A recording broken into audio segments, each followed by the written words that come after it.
Hello guys, so today we are going to discuss oceans and in the part 1 of world map video we have already discussed continents. अच्छा, एक question मेरे पास आया था कि Zealandia के बारे में हमने नहीं पढ़ा, ठीक है, ज़ीलैंडिया के बारे में नहीं पढ़ा. अच्छा, ये जो है ना Zealandia is the 8th continent. It is considered as the 8th continent by some of the geologist. अच्छा, it is not officially recognised yet. जैसे होता है ना कि कंट्रीज़ अगर यूएन के मेंबर नहीं है तो इट इज़ नॉट रिकॉग्नाइज या it is not a country even. Same is the case hair. अगर ऑफिशियली रिकॉग्निशन नहीं मिलती है कंट्री से तो ये कॉन्टिनेंट कंसीडर नहीं किया जाता.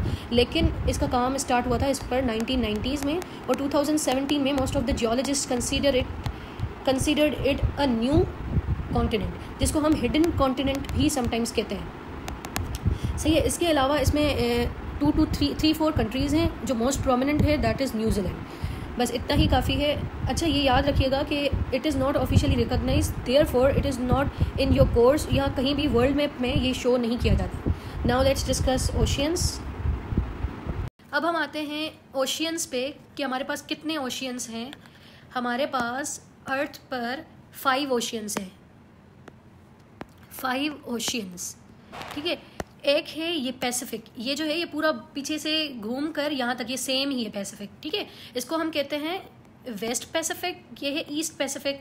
ऊपर होगा पैसिफिक तो नॉर्थ पैसिफिक, नीचे होगा तो south Pacific. Simple. This one is Atlantic. ऊपर होगा तो नॉर्थ अटलांटिक, यहाँ पे साउथ अटलांटिक, ठीक है. This is Indian ocean, this is Arctic ocean and नीचे है सदर्न ओशियन, ठीक है. ये 5 ओशियंस हैं हमारे पास. अब हम इसमें भी देखते हैं कि सबसे बड़ा कौन सा है एंड सबसे छोटा कौन सा है, ठीक है. अच्छा, ये याद करने की एक ट्रिक है जो मुझे पता लगी थी few years ago and that is पैसा, ठीक है. पैसा वर्ड ही एक ऐसा है कि वो कभी भूला नहीं जा सकता. So let's do it now. सबसे बड़ा है पैसिफिक. P फॉर पैसिफिक, ठीक है. A for Atlantic, I for Indian, S for southern ocean and A for Arctic ocean. अब आपको याद हो जाएगा कि कैसे, अगर आपसे कोई पूछता है थर्ड लार्जेस्ट कौन सा है, simple, that is Indian ocean.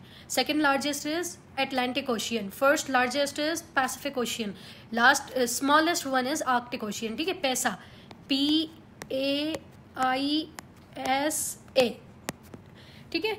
So guys, अब हम पढ़ते हैं कि ये Pacific, Atlantic, Indian, southern and Arctic ocean कितना परसेंटेज ऑफ एरिया कंक्वेयर करते हैं. कोई साउदर्न कहता है, कोई सदर्न कहता है, ठीक है. ये दो प्रोनाउंसिएशंस इसकी.